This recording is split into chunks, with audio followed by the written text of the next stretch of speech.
नमस्कार, मी सायली आपलं मराठी बुकशेल्फ या चॅनलवर खूप खूप मनापासून स्वागत करते. आपणा सर्वांना स्वातंत्र्य दिनाच्या खूप खूप शुभेच्छा. स्वातंत्र्य दिनासोबतच आज असा छान दुग्ध शर्करा योग जुळून आला आहे की आपण आपल्या लाडक्या बाळकृष्णाचा जन्मदिवसही साजरा करणार आहोत.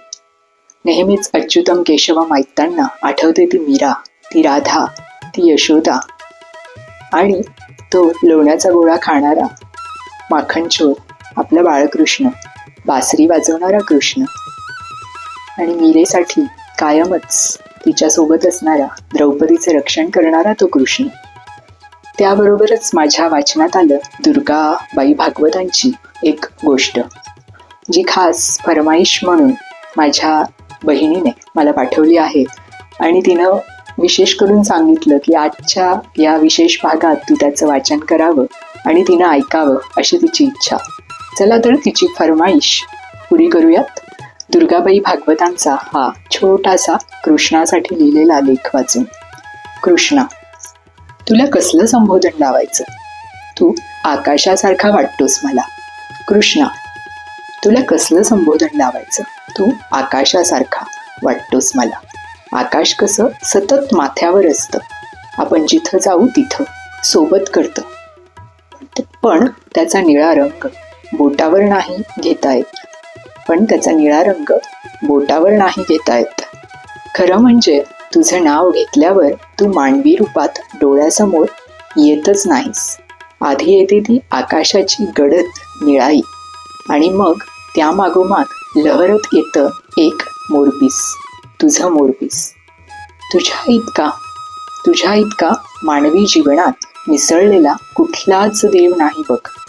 प्रत्येक नातं तू समरसून जगलास आणि वेळ येताच ते नातं त्यागून मोकळाही झालास. कधी परत वळून बघितलंस का रे मागे? तुझ्या मागे त्या माणसांचं काय झालं असेल तुझ्याशिवाय? खरंच किती अलिप्त राहतो ना आपला कृष्ण. तुझे सगळंच अतर्क्य. तू प्रचलित नियम मोडलेस. जन्म घेतलास वसुदेव देवकीच्या मथुरेत, पण वाढलास नंद यशोदेकडे गोकुळात. दही दुधाच्या चोऱ्या केल्यास. भलत्या वयात गोपिकांची छेड काढलीस. सुदामा, अर्जुन, उद्धव यांचा मित्र तू होताच, पण द्रौपदीचा सुद्धा सखा झालास. हे सुंदर नातं तू भारतीय स्त्रीला दिलंस. बाईचा मित्र संकल्पनाच नव्हती मुळे तुझ्या आधी आपल्याकडे. तो स्त्रीचा पती, पिता, पुत्र असतो. सखा ही नवीनच कल्पना तुझ्यामुळं रूढ झाली. विवाहित राधेचा प्रियकर झालास. अगदी प्रेमाचं प्रतीक म्हणून नाव घेताना राधेचं नाव तुझ्या आधी येतं.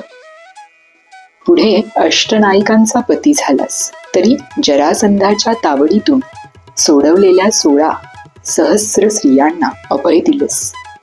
तुझ्यानंतरही अनेक वर्षांनी सूरदासांनी तुझं बालपण त्यांच्या पदरातून मांडले. मीरेने तुला नटनागर गिरीधारी म्हणून साद घातली. एक सांग, तू अनेक नाती निभावलीस, पण जीव जडलास तो फक्त राधेवर. खरंच ना? गोकुळ सोडून तू बासरी वाजवण्याचा कुठेच उल्लेख नाही. गीतेत यदा यदा धर्मस्य म्हणत तू परत येण्याचं वचन दिलं आहेस. हे जरा लक्षपूर्वक ऐका. मला हे फार फार मनाला भावलं. काल मी माझ्या बहिणीला तसं म्हटलंही. गीतेत यदा यदा धर्मस्य म्हणत तू परत येण्याचं वचन दिलं आहेस, पण आता युद्धासाठी नको रे येऊस.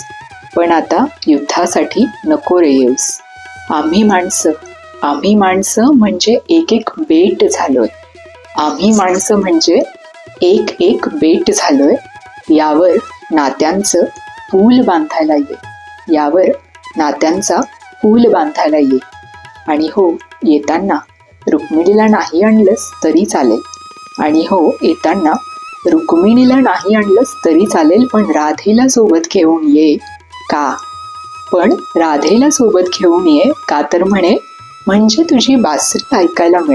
म्हणजे तुझी बासरी ऐकायला मिळेल. हा छोटासा स्वार्थ त्यात दडलेला आहे. पुन्हा एकदा बासरीत सूर भरायला ये, पुन्हा एकदा बासरीत सूर भरायला ये. कसा वाटला मग हा आजचा लेख? दुर्गा भागवतांनी लिहिला आहे. हे अभिप्राय देऊन कमेंट बॉक्समध्ये नक्की कळवा. जय श्री कृष्ण.